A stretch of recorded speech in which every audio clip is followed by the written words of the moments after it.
Welcome to the Golden Gems podcast. Today we're taking a deep dive into Frank Olson, the brilliant CIA bioweapons scientist who knew too much and covertly became an unwitting victim in the government's darkest mind control experiments. And we're starting at what is essentially an impossible crime scene. Right, a completely illogical scenario from a forensic standpoint. I mean, imagine a top government scientist supposedly sprinting through a closed 10th-story hotel window in the middle of the night. This looks like a tragic, psychotic break. Which is exactly how they sold it. Exactly. Yeah. But when forensic pathologists actually examine his body decades later, they find this massive blunt force head injury that happened well before he fell. And remarkably, there is not a single cut from the window glass on his body. It is a physical anomaly that just shatters the official narrative. And, it's a profound historical paradox that we are examining Frank Olson's case right now in the year 2026. Because of the whole psychedelic renaissance, right? Yes, exactly. If you look at our current medical landscape, major research universities have completely resumed clinical trials for psychedelics. I mean, the FDA is actively approving therapies, utilizing molecules like LSD for the treatment of PTSD and, treatment-resistant depression. We're seeing these compounds actively rehabilitated as healing tools. They are. They're being integrated as precision psychiatric tools designed explicitly to heal trauma. And that contrast is exactly why we need to unpack this story for you today. Because before this modern legitimization, before any kind of institutional acceptance, these exact same molecules had a remarkably sinister origin.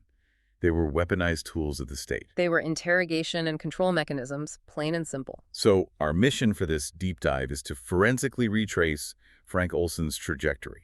We need to explore his genealogical foundations, trace his descent from a dedicated agricultural scientist into the architect of America's deadliest biological weapons, and ultimately understand the exact mechanics of a state-sponsored assassination. And to understand the psychological architecture of a man who is even capable of engineering mass casualty weapons, you really have to look at his foundations. We have to start in 1910 in HURLEY, Wisconsin. Which was an incredibly harsh environment, if I remember correctly. Oh, absolutely. If you know anything about the geography of the Michigan border in the early 20th century, you know HURLEY was not an easy place to exist. It was this remote, brutal iron mining town. The winters were punishing, and the primary industry demanded absolute physical endurance. I'm trying to picture the environment he grew up in. I mean, who were his parents in that setting? He was raised by Swedish immigrants, Olof and Anna Sophie Olson, and their household operated on what can only be described as a very strict Scandinavian ethos. Right, that kind of stoic Midwestern immigrant mindset. Exactly. We are talking about extreme self-reliance, emotional restraint, and just an unyielding perseverance. In that culture, you do not complain. You observe, you work, and you endure. So you have this childhood that forges a profound sense of duty, a meticulous, highly analytical approach to the natural world. But how does a kid from a brutal iron mining town translate that grit into high-level science? Well, that analytical capability became undeniable when he enrolled at the University of Wisconsin-Madison back in the late 1920s. He focused his academic career on agriculture and bacteriology. Which was a massive frontier discipline at the time. It was. It required rigorous forensic attention to microscopic detail. Olson was just fascinated by the invisible, how microscopic organisms could either sustain microscopic life or entirely destroy it. By 1938, he had earned his PhD in bacteriology under his thesis advisor, Ira Baldwin. And what I find so crucial here, and we really have to underline this, is that his doctoral research was entirely focused on the preservation of life. Yes, very specifically. He was exhaustively mapping microbial behaviors, tracking bacterial growth, understanding cellular division. He eventually takes a position at Purdue University where his whole job is optimizing agricultural yields. His entire early career is dedicated to making biological systems thrive. Exactly. And that is the absolute tragedy of the historical pivot he takes. Like many young men trying to finance their education during the Great Depression, Olson had signed a Reserve Officers Training Corps contract. So he was basically on a dormant military list just waiting. Right, it just sat there. But Until December 1941 arrives, Pearl Harbor happens, and that dormant contract is activated with absolute non-negotiable authority. Initially, he's commissioned as a captain in the Army Chemical Corps. But then his old advisor comes calling, right? Right. In 1942, Ira Baldwin reaches out. Baldwin had been extracted from academia by the military to direct a highly classified biological weapons program, and he needed scientists who possessed a specific combination of microscopic expertise and disciplined discretion. Let me guess. Baldwin wasn't studying crop yields for the military. Far from it. He recruited Olson, moving him to Camp Detrick in Maryland.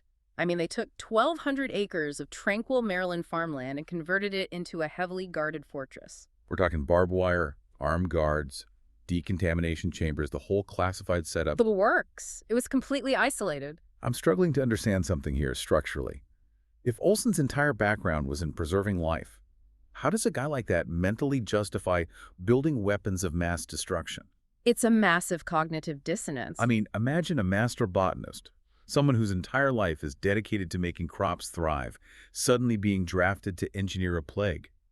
How does that Scandinavian sense of duty override a scientist's fundamental instinct to preserve life? That is the defining internal conflict of Olson's life. Initially, you have to remember, it was framed as defensive research. They were ostensibly protecting American troops from biological attacks. But that defensive posture didn't last long. No, the mandate quickly shifted to offensive capabilities. The tension of holding those two opposing realities, saving life versus engineering mass death, that doesn't just fade away, it festers.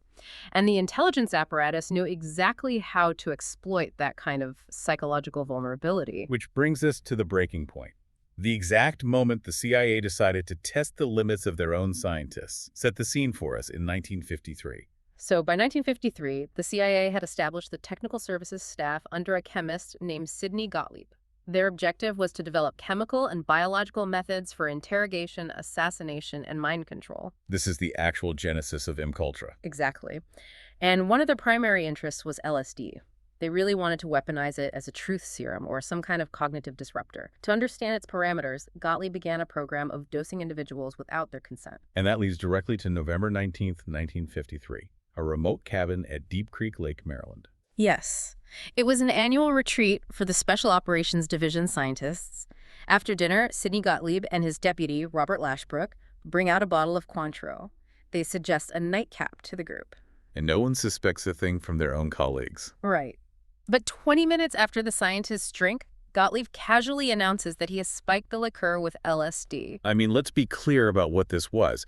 This wasn't a reckless scientific experiment. This was an internal loyalty test. Yeah. The CIA used a psychological weapon on its own people to see who would crack under the pressure of their classified secrets. And Olson cracked profoundly. The psychological fallout was instantaneous and severe. Over the next few days, he exhibited extreme paranoia, confusion, and just absolute terror. He thought they were coming for him. He became convinced his colleagues were monitoring him, plotting against him, but more importantly, his underlying guilt about his bioweapons work violently surfaced. He told his superiors he had made a terrible mistake and expressed an urgent desire to resign from the program entirely. Okay, I have to stop you there, because people resign from the military and government programs all the time, right? They revoke your security clearance, you sign an NDA, and you go home.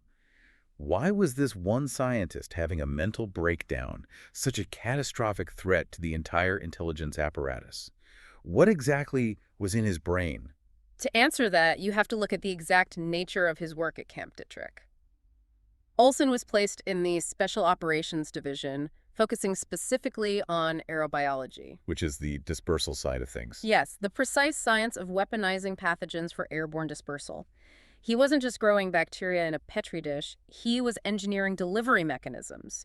He was calculating the exact optimal particle sizes for lung penetration. Right, because if you want to deploy a biological weapon, it's not as simple as dropping a bomb. It's sort of like trying to throw a handful of sand through a chain-link fence. If the rocks are too big, they just bounce off. And if it's just pure dust? The wind blows it away before it even hits the fence. Olson was figuring out the exact millimeter of the grain of sand. That is a perfect analogy. If you engineer a bacterial particle that is too large, it simply settles to the ground before it can be inhaled by the target population. If the particle is too small, it gets inhaled but immediately exhaled without establishing a fatal infection. It's terrifyingly precise work. It is. Olson's team had to engineer bacterial suspensions that could survive the immense thermal and kinetic shock of explosive dispersal, and then calculate the atmospheric drift patterns for urban deployment. And what exactly was he putting into those particles? What was the payload? He was mass-producing weapons-grade anthrax bacillus anthracis. And these aren't just poisons. They are living spores that are extraordinarily resistant to environmental degradation. I mean, they can survive in the soil for decades. Waiting for a host. Exactly. When inhaled, they germinate in the lungs, multiplying rapidly and releasing toxins that cause internal bleeding, tissue decay, and total respiratory collapse. And he didn't just stop at anthrax, did he? No, he also studied brucellosis, which isn't immediately lethal, but causes a chronic, agonizing illness characterized by severe fevers and joint pain. It's essentially the perfect tactical weapon if your goal is to incapacitate an entire enemy force without causing immediate mass casualties. You know, you have to wonder what it does to a meticulous, analytical mind when you realize you aren't just studying microscopic life anymore. You're literally building the architecture for mass suffering. Exactly. And this wasn't purely theoretical for him anymore. Olson was conducting field tests at the Dugway Proving Ground in Utah, utilizing open-air dispersal of biological simulants to track spread patterns. Right, seeing it actually drift over a landscape. But the true moral crisis ignited during the 1952 Korean War. North Korea and China formally accused the United States of dropping plague-infected fleas and anthrax-contaminated feathers on their populations. And I imagine the U.S. government denied that immediately and aggressively. Vehemently denied it. They completely dismissed the allegations as communist propaganda. But Olson was actually dispatched to Korea and Germany to investigate the operational capabilities of these biological weapons programs overseas. So he sees the frontline reality. Right. And while the specifics of what he witnessed there remain heavily classified to this day, multiple colleagues reported that he returned fundamentally altered. He realized his theoretical science was no longer theoretical. It was being actively deployed. So, connecting the dots back to the LSD dosing, you have a man carrying the unbearable guilt of weaponizing anthrax. He's just been dosed with a heavy psychotropic drug by his own boss. His mental defenses are completely shattered, and now he's threatening to resign and expose the reality of the American biological warfare program. Precisely. If he went public, the exposure of America's anthrax deployment systems, combined with MKUltra's human experimentation, would have been devastating. So the CIA initiated a containment protocol. They couldn't let him out of their sight. Not for a second. On November 23, Olson's supervisor, Vincent Ruitt, and CIA officer Robert Lashbrook escorted him to New York City. The official story was that he needed psychiatric treatment. Wait, so they take him to New York to see a psychiatrist. Was this a genuine attempt to get him some help? Not at all. The doctor they took him to, Dr. Harold Abramson, was ostensibly an allergist at Mount Sinai Hospital. But more importantly, he was a heavily cleared CIA contractor who was centrally involved in MKUltra's LSD research. Wow, so this is a containment operation literally masquerading as medical care. Exactly. For days, they shuttled Olson between Abramson's office and room 1018A at the Hotel Statler, and his paranoia only escalated. He repeatedly told his handlers he feared the CIA was going to kill him to keep him quiet. So you have a man trapped in a hotel room with the very people who dosed him, carrying secrets that could topple the intelligence community. The tension is just unsustainable. Something has to snap. And at 2:30 a.m. on November 28, 1953, it does. Right. And the official narrative constructed by the government claims that Olson suddenly awoke, sprinted across a darkened hotel room in his underwear, bypassed the beds, and just threw himself through a closed window and drawn shades. Let's talk about the physics of that for a second. If you run through a closed 10th-story commercial glass window, forensics dictate you will be covered in deep lacerations. The human body does not effortlessly phase through industrial glass. The narrative completely defies human behavioral logic. It does, but the immediate aftermath is even more chilling. The night manager of the Hotel Statler, Armand Pastor, rushed out to 7th Avenue and found Olson dying on the pavement. Pastor immediately ran back to the hotel switchboard and connected to room 1018A. And he intercepts a phone call. I mean, put yourself in that room for a moment. Robert Lashbrook is standing in the room his colleagues supposedly just jumped from. He calls Dr. Harold Abramson. But Lashbrook's words were entirely devoid of panic. He simply says, "Olson is gone." And Abramson replies, "That's too bad. No shock. No frantic request for an ambulance. Just the clinical confirmation that a security threat had been neutralized." It's ice cold. Following that night, the CIA maintained an impenetrable wall of silence. The official military casualty report locked in the suicide narrative. Olson's widow, Alice, and their 3 children were left in Frederick, Maryland, living in the literal shadow of Fort Detrick, with no idea what actually happened. completely unaware that their patriarch was the victim of a covert chemical attack. The psychological toll on the family was absolute. I mean, Alice lost her teaching career and descended into severe alcoholism, just crushed by the inexplicable violence of his death. Think about how you'd feel if you were Alice. Your husband vanishes to a quote-unquote psychiatric appointment, and days later you're told he threw himself out a window. You'd know something was fundamentally wrong. And they had to live with that silence for 22 years. It wasn't until June of 1975, during the post-Watergate investigations into intelligence abuses, that the Rockefeller Commission vaguely referenced an unnamed Army scientist who jumped from a window after being unwittingly dosed with LSD. And the Olson family immediately recognized the details. They did. And when they demanded the truth, the government executed a very calculated damage control maneuver. President Gerald Ford actually offered a formal apology in the Oval Office. He admitted to the dosing, but maintained the suicide narrative. And then in 1976, the government paid the family a $750,000 out-of-court settlement. Which was a massive sum at the time. Right, but let's call that what it was, a tactical retreat. It was designed specifically to prevent a deep forensic excavation of the actual mechanics of Olson's death in an open court. Exactly. Keep the documents classified, pay them off. But Eric and Nils Olson, Frank's sons, they refused to accept that their father was simply killed by a drug-induced hallucination. They knew he was killed because of his intent to expose the lethal realities of his work. So in 1994, Eric Olson initiated the ultimate counteroffensive. He ordered the exhumation of his father's body. And this is where that physical anomaly we talked about at the beginning comes back. The forensic findings from Professor James E. Starrs were explosive. Completely. The autopsy revealed a massive pre-fall hematoma on the left side of Olson's head and severe blunt force injury to his chest. Now, a hematoma is essentially a severe pooling of blood under the skin caused by a brutal blunt force impact. Like being hit with a weapon. Yes, and the crucial forensic detail here is that the autopsy proved this pooling happened before his heart stopped beating, before he ever hit the 7th Avenue pavement. And zero glass cuts. None. Professor Starrs concluded definitively that these injuries did not occur during the impact with the ground. They were inflicted inside room 1018A. Starrs publicly declared the physical evidence, quote, rankly and starkly suggestive of homicide. The implication is clear. Olson was likely struck in the head with a blunt instrument, incapacitated, and physically thrown out the window by operatives assigned to eliminate him. Which completely unravels the legacy of the CIA's containment strategy. The physical evidence was literally screaming that he was incapacitated before he ever left that room. The New York District Attorney subsequently changed the official cause of death from suicide to unknown. But because of the massive obstruction of justice by the intelligence community, no criminal charges were ever filed. And that obstruction continued for decades. In 2012, Eric and Nils Olson filed a federal lawsuit demanding the release of heavily classified documents related to the assassination. The case was dismissed in 2013, entirely due to the legal barricade established by that 1976 settlement. So the government essentially argued, we already paid you, you can't sue us again.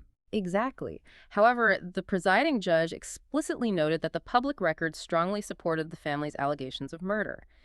The institutional cover-up was just immensely successful, aided significantly by the fact that in 1973, CIA Director Richard Helms ordered the destruction of the vast majority of culture records to thwart congressional investigations. So we have to ask ourselves, looking at all of this, what are the philosophical stakes here? What does this all mean for us today? Well, we are looking at a profound dual-use dilemma.